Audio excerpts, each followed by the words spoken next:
Thank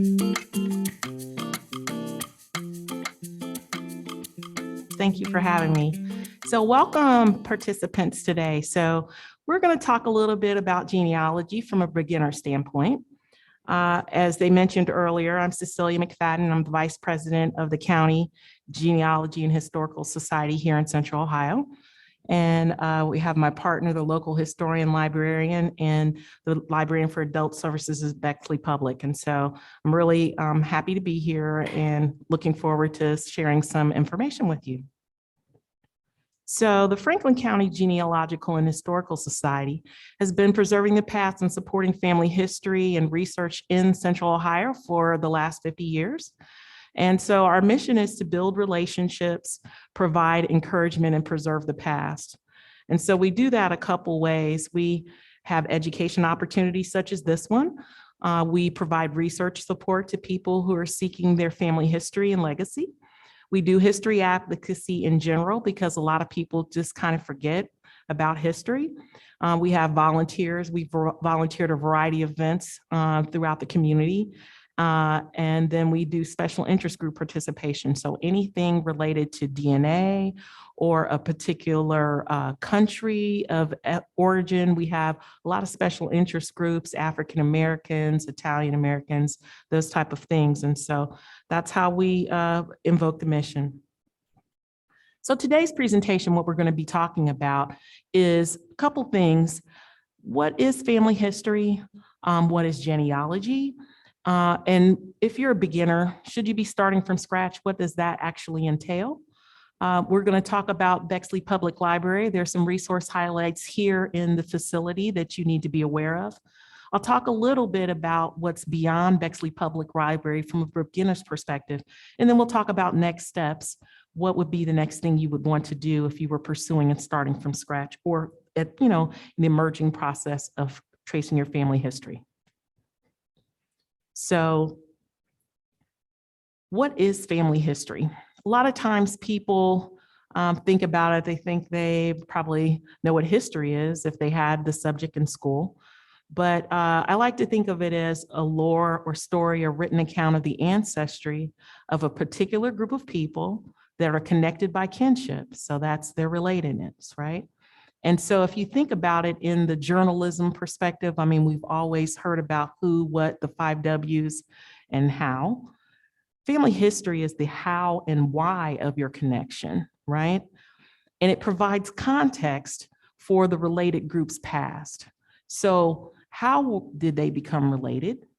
And why the connections were formed? And what other contexts happened in their lived experiences while they were around? So that's what family history is.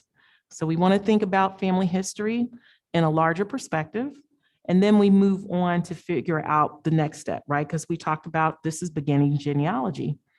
So when we talk about genealogy, which looks like I have mixed, there it is. So what is genealogy? Genealogy is a multidisciplinary activity. It's a body of knowledge. And some people, it's a hobby, other people's, it's a profession, but it's designed to create and validate a lineage of a family group. So that's a little different than the history piece we just talked about, right? So think of genealogy as an account of the descendancy of a person from a particular point of origin, right? And so what genealogy does, as opposed to family history, is the genealogy answers the who, what, where, and when questions of kin. So when was an ancestor born? Where were they born? Who are they? What did they do while they were spending time on Earth? And who are they related to? So it's not necessarily a who do you think you are episode, right? So if you've gone on PBS and it's, a TV show and you've seen some of those, it really doesn't happen that way. You're really trying to repeat and establish that lineage as far as you can. And there are a variety of ways to do that.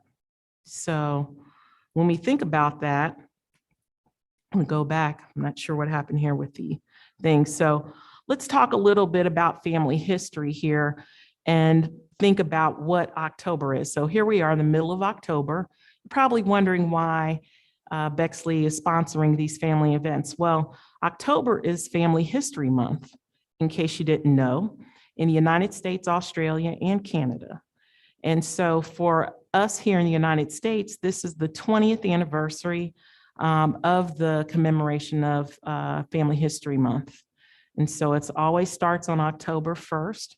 And there are a variety of activities, usually by public institutions, but sometimes historical societies and even faith-based organizations like the Church of the Latter-day Saints spends a lot of information and time on this month. And so I have a quote here: "By searching for our roots, we come closer together as a human family." And this is Senator Orrin Hatch. He is the sponsor of the bill that passed in 2001 in Washington.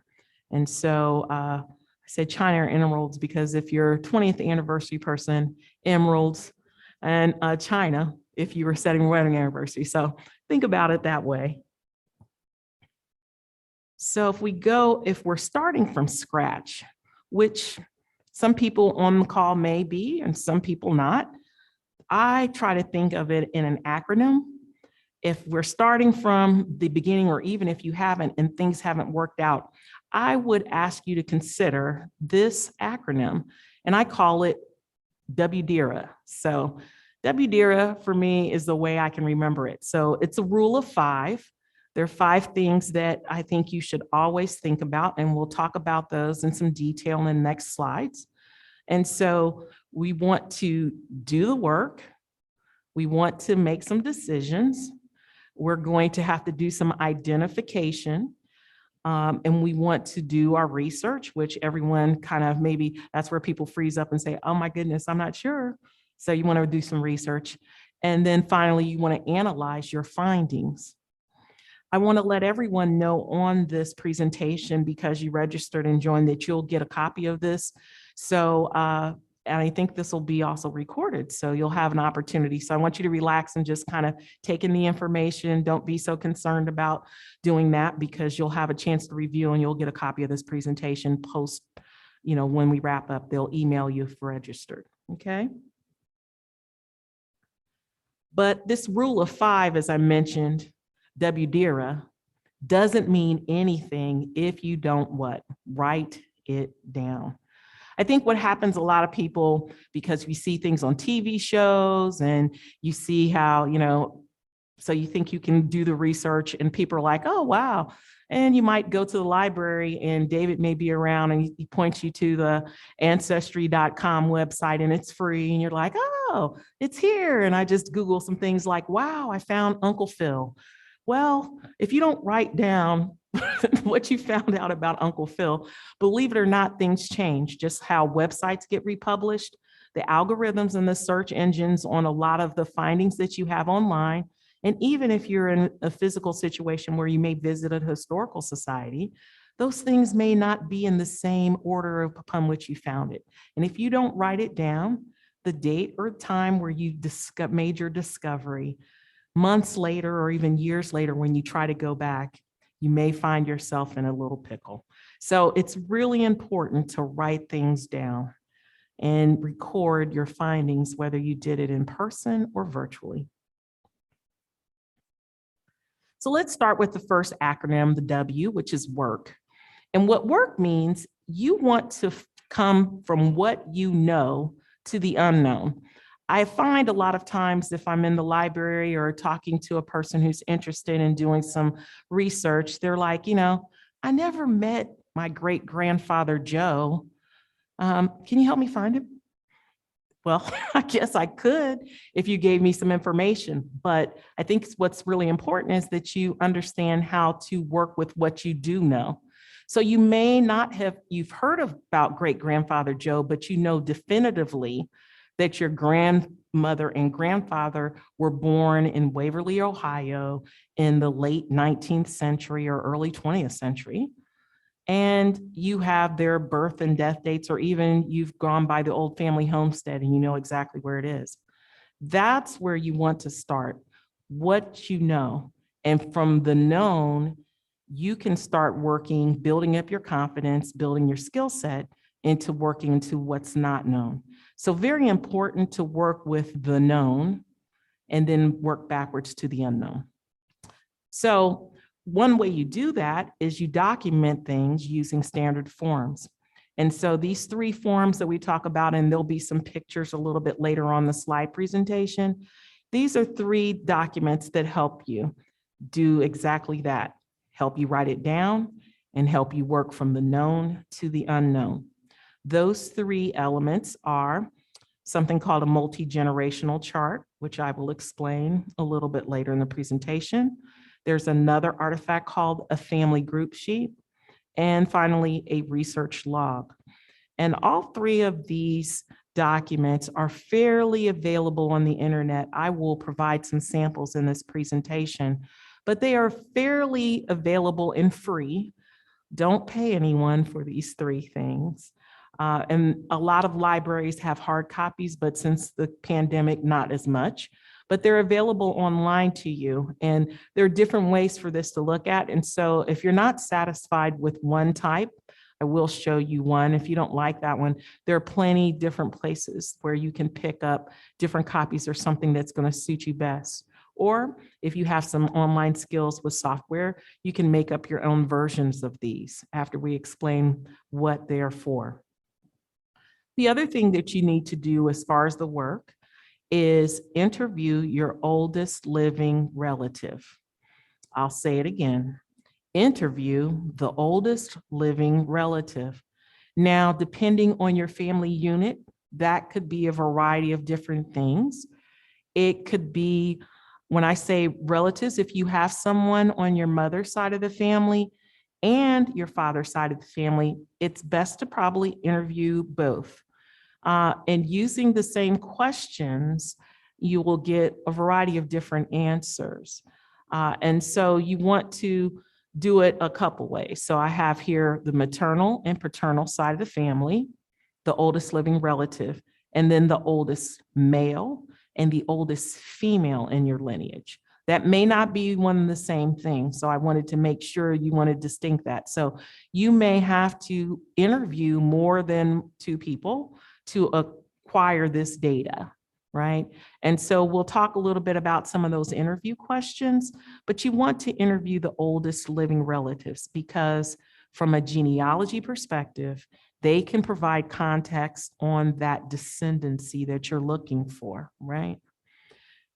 Last, that it's optional. Some people are kind of, I'm not sure if I want to spend any money.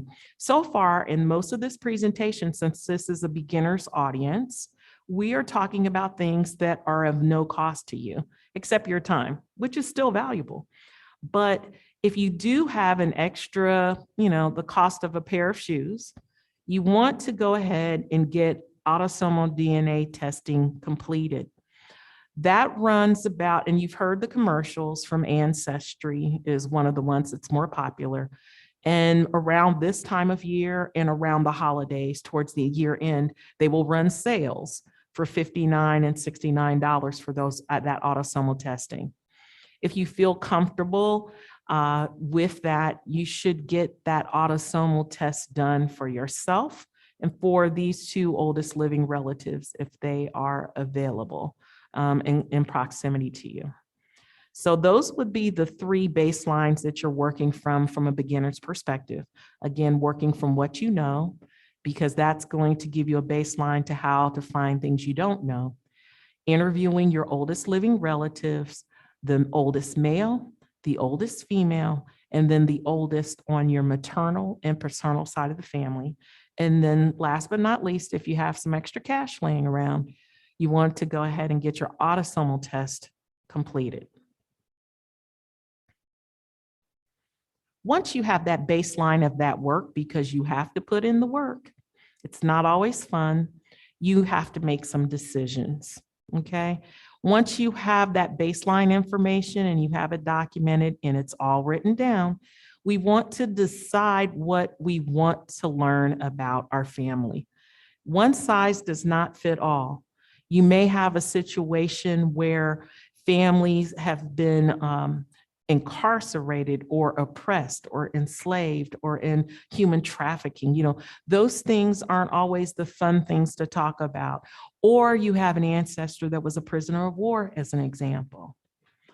What do you want to learn about the ancestors? Or are you looking for, I remember the great times when we used to travel to a different part of the country or a different part of the world, and I had a chance to fellowship with my relatives. I want to learn more about that place or those experiences. And so it doesn't, one size doesn't fit all, and you don't have to learn it all at once, but it's very important for you to understand what you want to learn and distinguish that after you've put in that work. Otherwise, it's going to be a law of diminishing returns. You'll be, crying, the people here, the staff will wonder what's wrong and how they can help you. So you want to decide what you want to learn. The next thing, what are you missing? After you've put in that work in those interviews and combine that with what you know, and even with the autosomal DNA experience, there are going to be some things that are missing. There are going to be some gaps. And you may want to document that. So you may want to pursue, how are you going to close the gaps? That's great. Or like I said, you want to travel and you just found out that you had relatives from Iceland and it sounds like a great place to visit. And that's the most interesting part of it now. You have confirmed that you have ancestry there and you want to visit. And so you want to build a case around that. Excuse me. So after you decide what you want to learn, then you want to go and say, what is the research question? Excuse me. So what is the research question? A research question is not, when did grandpa move from West Virginia? That is not a research question, right? So kind of, you remember like SMART goals, you want to be specific, right? When did Grandpa Waverly move from West Virginia between the years of 1900 and 1920 and settle in Newark, Ohio?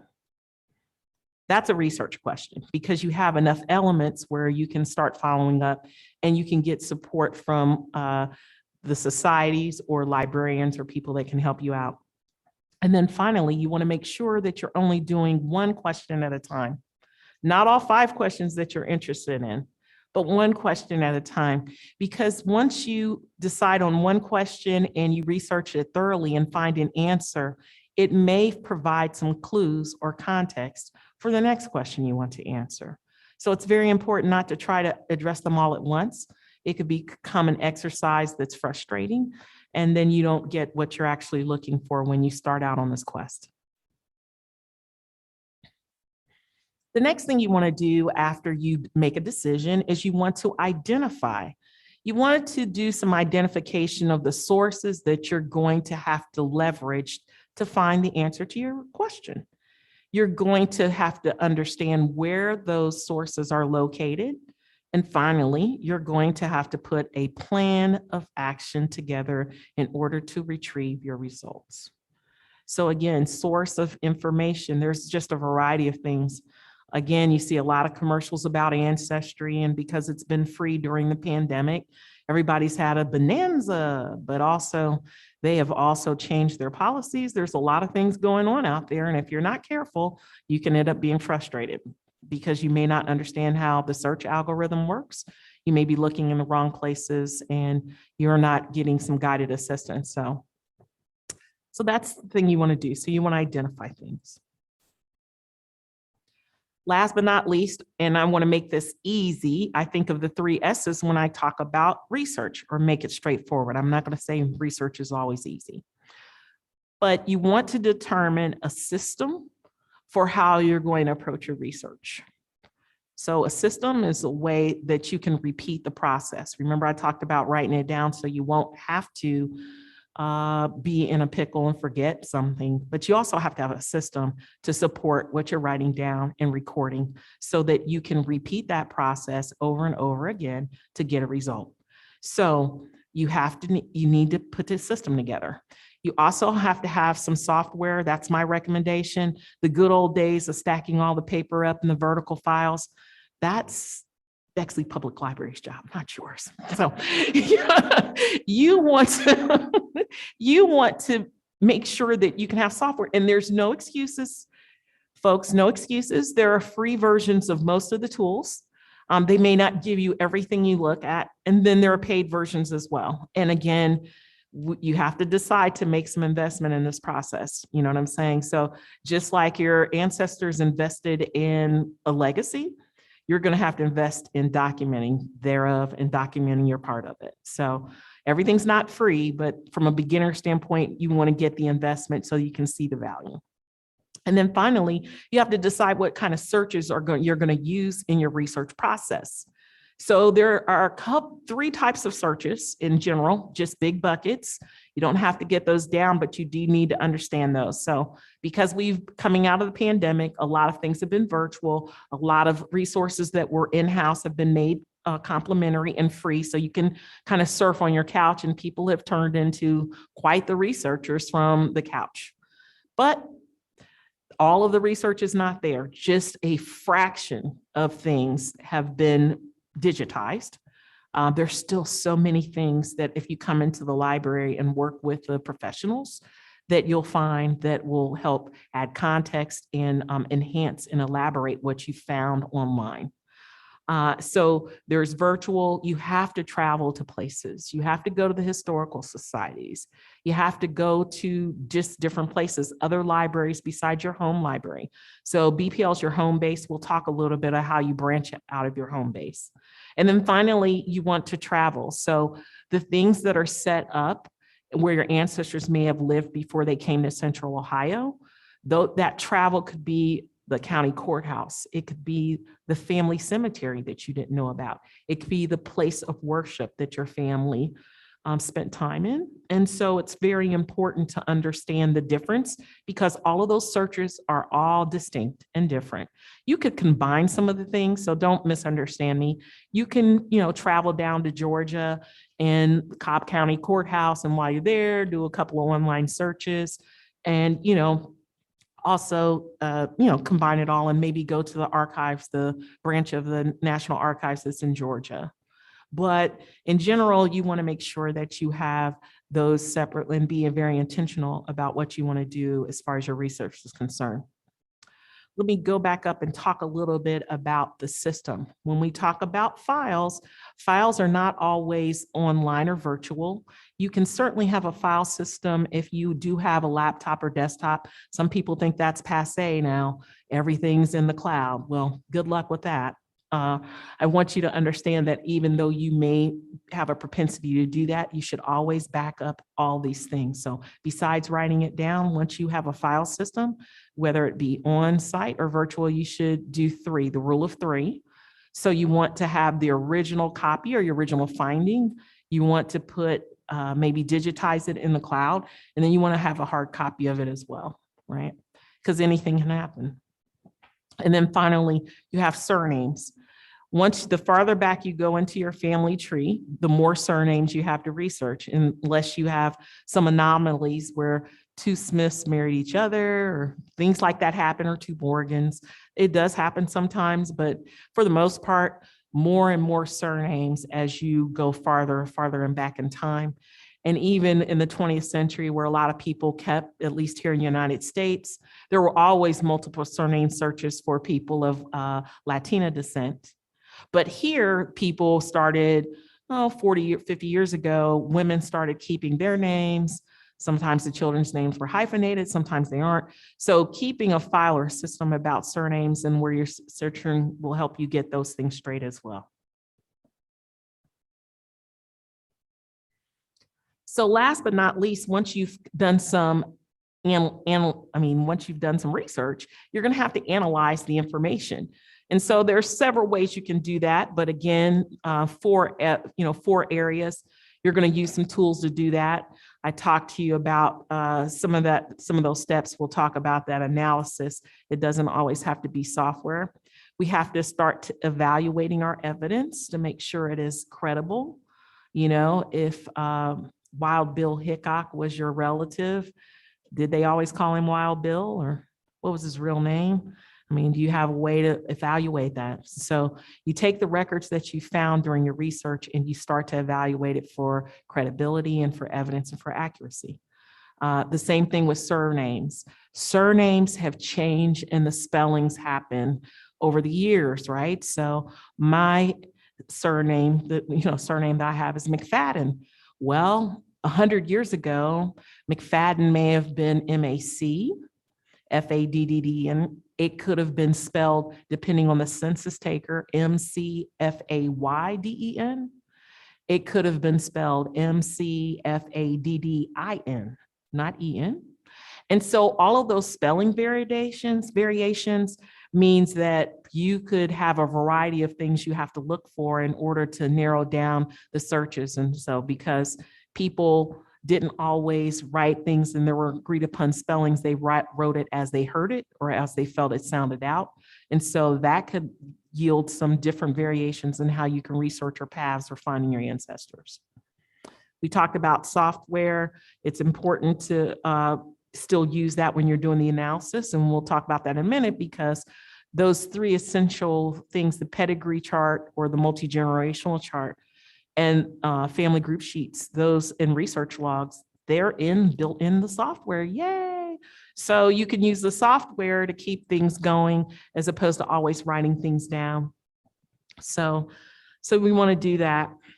So here are some examples I want to give you of the things we talked about earlier. So the first one is a multi-generational chart, and it's also known as a pedigree chart. And if you see this, if you're looking at it, it branches out in a tree. It starts small and starts getting bigger and bigger. And so number one, if you can see that, I'm not sure if you can see that, but there's actually a one. So that very middle chart that just shows a single person, guess who that is? That's you. So you want to start with yourself and you want to work your way back. And so when you do that, there's a number. So you're number one.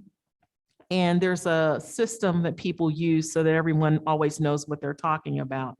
So if you're number one, your father is number two, and your mother is number three.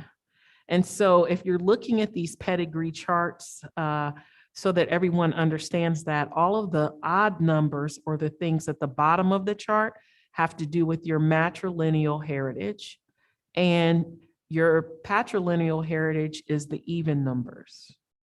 And so it follows that way. So if you do it the first time correctly, then you'll be able to go and see how that works going back. Always the top line is the father side, the bottom line's the mom side.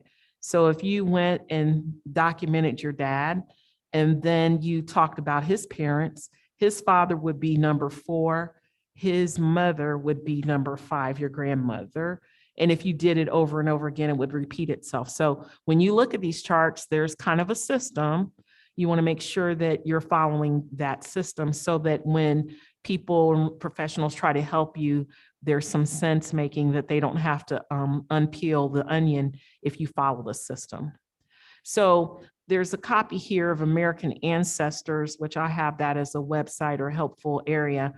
What's good about their charts that you can download for free of no charge is that those empty boxes, you can actually type in information and it will save it. And then you don't have to print it out per se. I mean, you can, but the work's already done for you. So that's what's really cool about that. Another example is the family group sheet that we talked about earlier. And so with a family group sheet, there's detailed information about each family member. So this would be kind of the people that lived at 123 East Main Street in your family. So it would list the father and the mother and the children that were part of that household for that generation. And so it gives each family member, and then it also talks about references, like where did you find this information? And so the family group sheet is helpful because it's a different way to look at the information and gives you more detail. Because I think sometimes you'll find that, say you had an unusual name of a sibling, Like my great uncle's name is Atlas Morgan. Well, Morgan's not, it's pretty common. And so, but Atlas isn't. So if I look back and, you have something like that and you have it with the family group sheet, and believe me, great uncle Atlas, he had even more unusual names that he gave his children. So, that's a whole nother family story. Again, but those kinds of things help you anchor things when it's more common. Other parts of your lineage seem to be more common. And then you are able to put the information, and then it tells you when the child was born, when the child died. And if a family's migrating a lot, which they did, and which people continue to do, this is a way to document, because a couple children could have been born in one location, but others, as the family moved and got larger, it's not just from house to house, but it could be state to state or even region to region of the country. And so that's what the family group does. And so this copy again is from American Ancestors, and it is fillable in online, and so you don't have to type over again. And finally, here's another example of a research log. Research log tells you where you got your information, and it keeps track of all of your search types. And so what I recommend, again, this was another takeaway from American Ancestors, I would record my negative and positive searches, because if you forget, then there's no point in doing that search the same way again, because it's not necessarily going to yield you some results. You may have to start a different way. And so there are things, like I said, really smart librarians can tell you about Boolean searches and all these other wonderful things that my eyes kind of glaze over. But what I do is when they help you, you're able to save the search. Please do that. You know what I'm saying? If they help you with it, just snapshot it. And, one thing, I'll tell you another tip later on, but if you see a lock at the top of a URL, which is the Universal Record Locator. So if you're top of the browser and you see that, if you right click on that, you can double click that and it could stay on your desktop, and then you don't have to worry about the search anymore. So just a little tip. What the research log does is help you prevent duplicate searches and lookups, right? So you look over and said, wow, I was really tired, 1 o'clock in the morning. I forgot I did that. But you can look at the research log, tells you what you did the last time. And then it gives you along for the objective. Remember, we talked about a research section, what we're trying to find, because different searches, you may use that same search for another objective, but for this objective, it yielded 0 results. You need to know that so that you won't use it for something else. So what this table does is give you an example of what type of records that you may use when you're looking for something. So if it's how old was Uncle Johnny when he served in World War II? Well, if you need to find that, just an age piece, you want to search the census, vital records, and cemetery. So vital records are like birth and death records, marriage records. But if you can't find those, then search military records and tax records. And so this table gives you that. So if you have a country of foreign birth, if you have ancestors who were born somewhere outside of the United States, there are naturalization records that you can look at. Vital records and the census, because the census will tell you those things. And then you want to search other records like military records or vital records or newspapers.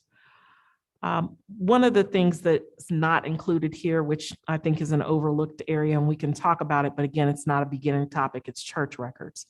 So a lot of people that migrated, they have information on church records, but there are a lot of nuances on church records, but that's another topic for another presentation. So foreign birth locations, there's a lot of things out there. We'll talk about one of the sources where you can find that. Immigration date, that's again naturalization records, and we have those online. Maiden name and parents' names, etc. So places the families lived. city directories are really, really good information. Remember the old telephone books? A lot of people don't remember that. I might be dating myself.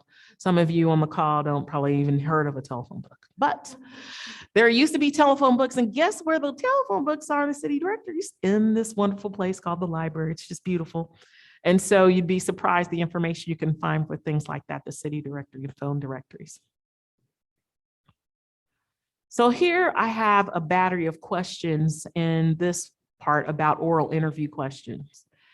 One of the things that's important when you do the interview, it's valuable. You never know if you're going to be able to see that relative again, because time waits for no one. So my example or my share is that 4 years ago, I had a chance to talk with an uncle who's like the eldest brother of my mom, and he was like 89.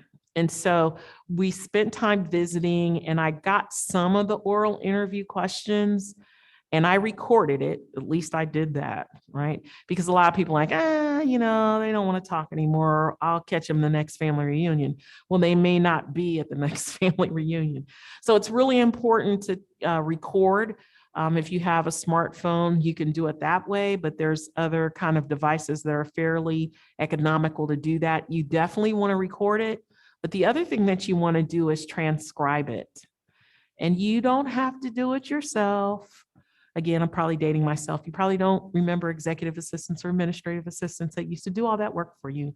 But there's actually software that does it now, or you can go online and get information. People do it for you. But you need to have the transcription, because the transcription's a document that you can keep if something would happen to the recording, like you dropped your phone in the water or you didn't save the recording to the cloud. You want to make sure that you have documentation of that. And so some of the things that you want to ask in an oral interview are things like, what was the family religion? Has it changed over generations? My family religion on my mother's side absolutely did change, because of a preacher not coming to allow a family to have a church wedding in the church. And so they're like, screw you, we're going to become, we're not Methodist anymore. See you later. So things like that happen. And so you don't know, so you'll be looking in the wrong church records and you had no idea that there's been a change. So older relatives can tell you those kinds of things and remember those type of stories. You can ask them where they lived when they grew up, and ask them about stories they've heard about the family. What oral history do you know about our family that you can share? Because they may have different stories than you have, right? So, the story of me dining and dashing is probably not the story they would share, right? But I could share that with my kids about how I used to, that was a truth or dare kind of thing when I was going to high school, going to a place and eating and then leaving one at a time to see who's going to get caught with the bill. Okay. Doesn't sound funny now, but I'm saying that that's something that happens. Some people, there are records to prove that happens, because people aren't so nice anymore when you do that. But that used to be fun. And, so there's different generations have different things. And so an oral interview would bring those kinds of things out. So I have a few questions here that you can leverage as you're putting your oral interview together. There's tons of places we can talk about that have that information. So now I want to move to talking about what Bexley Public Library has. If you go onto the website and click on local history and genealogy, voila, this wonderful page comes up. And there's so many things. It's like super awesome, the things that they have available. So it's not always, I know the big game in town, Bexley, Whitehall, Upper Arlington, different places, they're all encompassed by that big giant place called Columbus. But there are actually some cool things that are here at BPL that you don't need to go out to your CML card and get. Even though Bexley is part of the consortium, I'm sure there's all that documentation, and all the libraries have some intercooperation, but there's some neat things that Bexley has that's separated that Columbus doesn't. So, so I have those things, and I'll talk a little bit about each one of them in this picture. doesn't seem like we'll talk about, but you need to understand where you are when you get to those resources. So if you have a card and I wasn't sure, these are some of the things you may see when you move towards some of those resources. So one of them is Heritage Quest. So there's different searches. Heritage Quest has a smaller subset because in the merger and acquisition mode that we are in corporate America, Ancestry has gobbled up everything they possibly can with some of their competitors. So these used to be independent, but they are owned by Ancestry, but they are subscriptions in and of themselves, and they do things a little differently than when you go to Ancestry.com. And so Heritage Quest is one of those places. There are specialized collections. There's research aids that you would not see in Ancestry per se. There are maps, and there are just different things that are specific to census records. Because when you go to Ancestry, it's just like an explosion of records. And so you may be a little overwhelmed. Everyone tells you to start with a census. And so Heritage has a very easy user interface where you can just click on census records decennially here in the United States and find information about your ancestors, and a slightly different search engine or crawl than Ancestry.com has. The other resource that Bexley has by just authenticating is Fold3. Fold3 is a very great, because if you have an ancestry, if you have an ancestry, you have to pay extra for Fold3, which kind of sucks, right? So even though if you decided to pay with Ancestry, Fold3 is an additional little bit of money. So really cool that Bexley has that available for you. And it really, those 5 countries that I have here on the slide, you can get military records for all of these countries with Fold3 by typing in your ancestor's name. So really, really great information about military service, also about vessels, if they were in the naval or maritime. That information is available also on Fold3. So kind of cool that you can get to that for free. The other thing that's super cool is Newsbank. Because Newsbank, you'll be like, what is Newsbank? Like, why would I want to click on that? But you really, really do, because there's a thing called Genealogy Bank, which is for, you have to pay for that after 7 days or maybe even 3 days. I mean, the trial times are just, ridiculous now. You don't even get a chance to really look at stuff.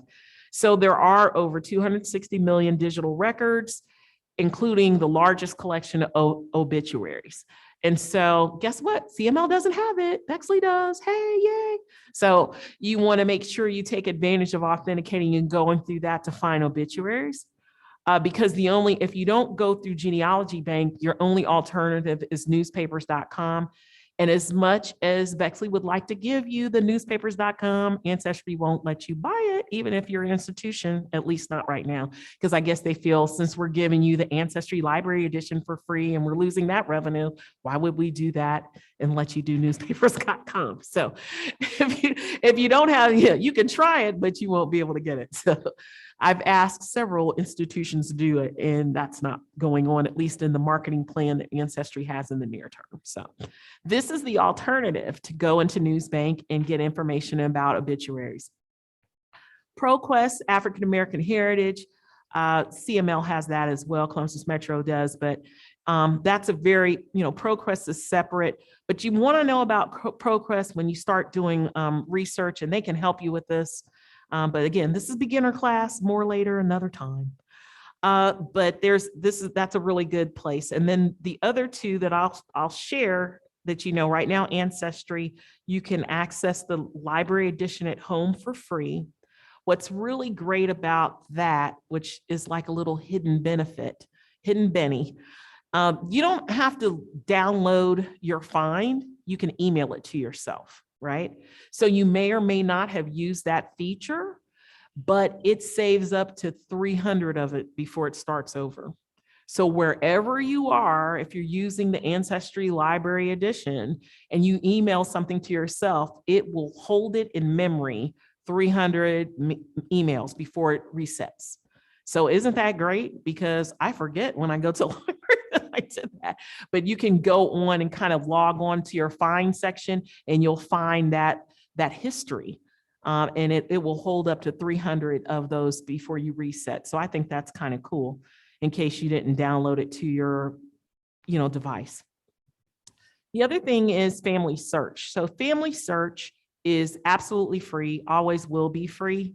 And it is the outreach effort for the Church of the Latter-day Saints. So it's LDS. I call them LDS. Some people call them Mormons, but it's free and it has huge, a lot of different things. So a lot of times family search and Ancestry has some of the same things. But what's important to know is that their algorithm or their search is different. With family search, we're just one big happy family tree. So everybody belongs on the same human family tree. So when you're searching in family search and you have finds, they will put it on the one humongous tree. That's it. Whereas Ancestry, when you're researching your family tree, it's a whole family, a bunch of trees in a big human forest. So every family tree is separate. So if you start a family tree, if David starts a family tree, if Cecelia starts a family tree, that's the algorithm that Ancestry supports. So it's a whole bunch of millions and millions, hundreds of millions of trees, in fact. But that's not what family tree. So family search is one big tree.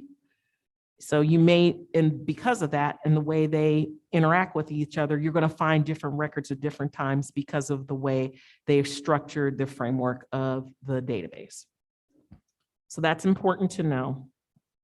The other thing that's really cool is the death records index search. So death records and birth records, when you start ordering these things, when you start really getting into it, they cost more money.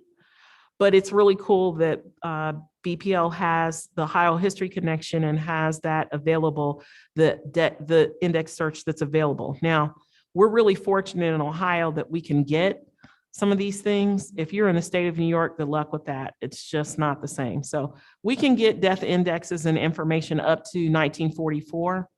The other thing that it's important to know is there's a thing called the Rule of 72. So what that means is census records here in the United States, and most state records follow that. It's around 70 years because they want to protect people's ability to live their lives as they live their lives.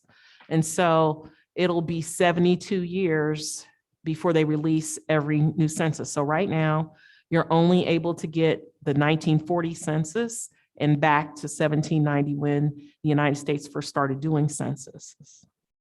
So in 2022, next year, big wheel, 162 days.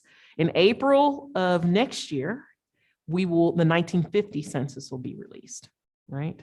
And so the Rule of 72. So, 1960 won't happen till 2032 and so on and so forth. So that's just the way it is. And that's so that, if they're living or they're not, and you're finding some things that people didn't necessarily want to know about, it protects the living and the legacy. So that's something that's important to know. So this page right here talks a little bit of beyond what happens at BPL. 3 things that I want to call your attention to for columbuslibrary.org. A lot of the same things we just talked about, but like I said, there was the distinct thing with the digital, the death index, and the news bank. That's really important. I'm so glad I found out about it. Didn't know, but I'll be here doing it. Yay. So there's a thing, the way Columbus has done, it's called My History. If you go to My History, there's an opportunity, there's several selections. You can select information from all the library consortium records. So you can get information from Bexley, you can get information from other, excuse me, municipalities. And it's all through this view called My History. So I think you should check it out. You can find information individually that way. The other thing is they have the digital index of the Columbus Dispatch. Remember, I told you that newspapers, you have to pay for that. So it's kind of cool that they have the digital version of the Columbus Dispatch, because if you try to do it on your own, it would cost you money. And if you're looking for a lot of ancestors live in Central Ohio, it can start doing ching, ching, ching and add up. So that's kind of cool. They have that. And then they have something else called the Columbus News Index. And that's like a compilation of different things that all things newsy, all things Columbus. So it has a lot of different things. I can't really explain it, but it's like a compilation of different things that are related to the history of Columbus, et cetera.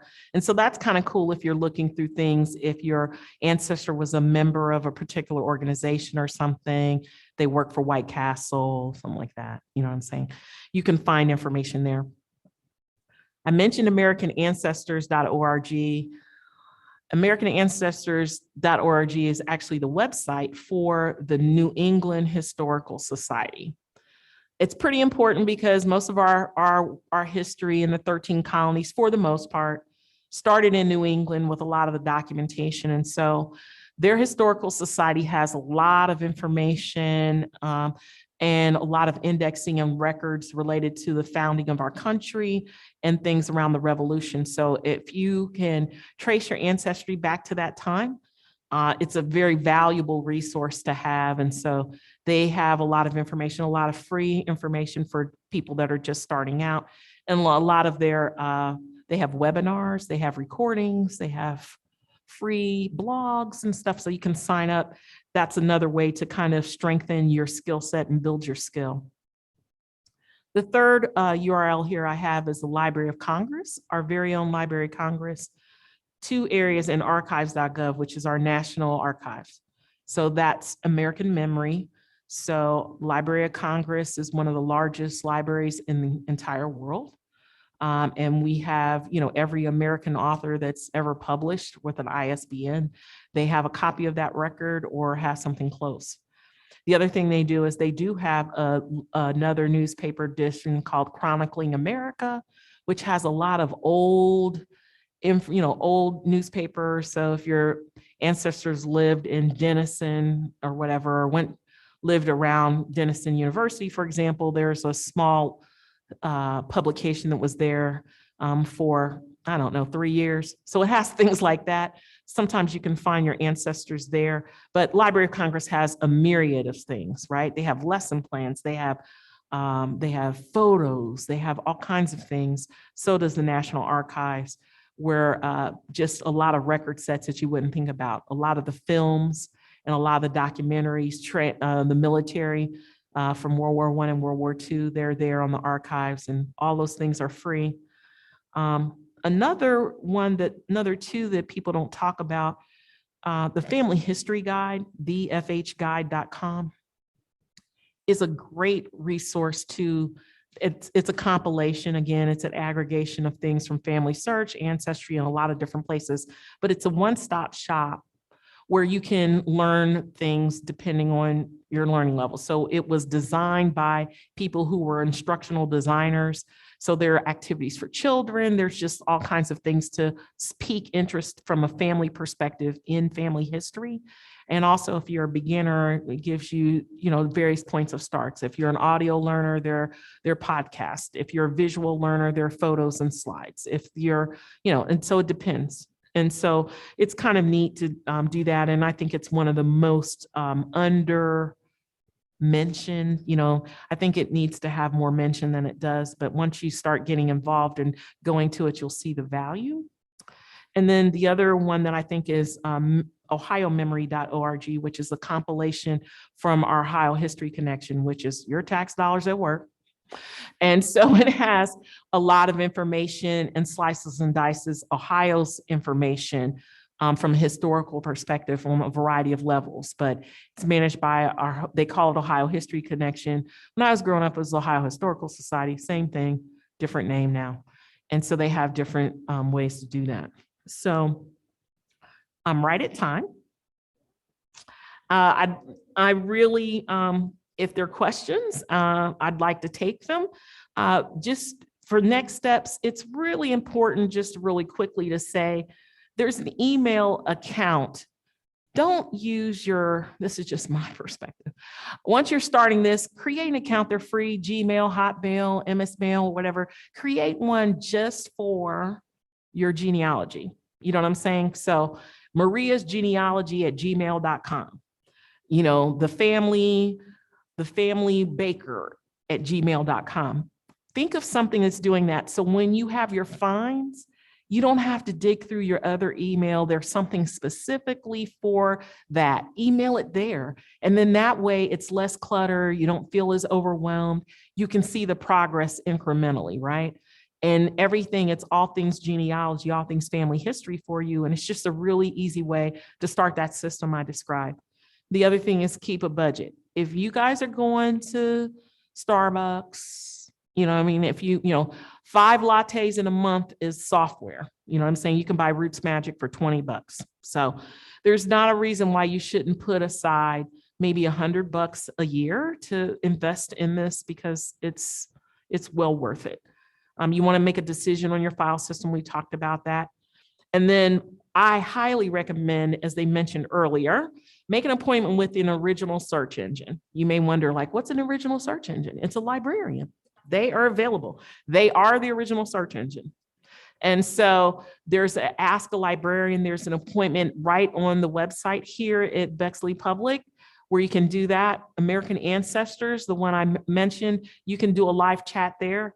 You can also have a live chat with a researcher at familysearch.org. All of these people, that's what they're trained to do. This is their work. And then go ahead and start your pursuit. So I'll take any questions. It's been amazing. I also want to shout out to David and Whitney. Thank you very much for having me. I hope that, this is one of many more. I'm going to have David's done a great job. I got a chance to tour the local history piece. He wasn't there, but I saw his office. I'm excited. And so there's a lot of things like yearbooks and collections that you can't get online. There's some of it, but there's nothing like the person who's the curator. So these two are the curators for adult education here. Leverage them, use them, and it makes it less painful. Then you come out after you have a mess and then you put it down and say, can you help me? And by then it's just a mess. Don't do that to them. They deserve better. I really appreciate your time. Thanks, everyone. If you have questions, fine. Otherwise, look for this presentation in your inboxes. And I hope to see you guys sometime soon.